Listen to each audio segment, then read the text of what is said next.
Jalebis.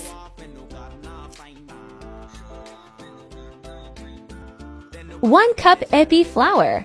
4 tbsp cornstarch. 4 tbsp yogurt.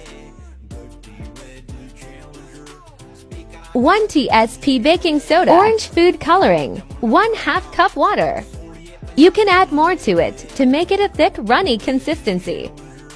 Set aside.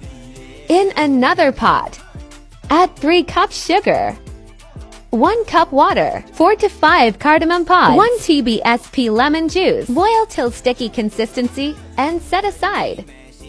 Use a piping bag with a small tip and pour in the batter. In hot oil, pipe swirls as best as you can.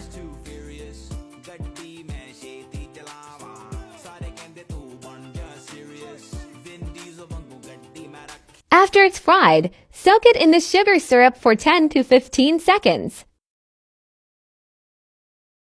Listen to the crunch.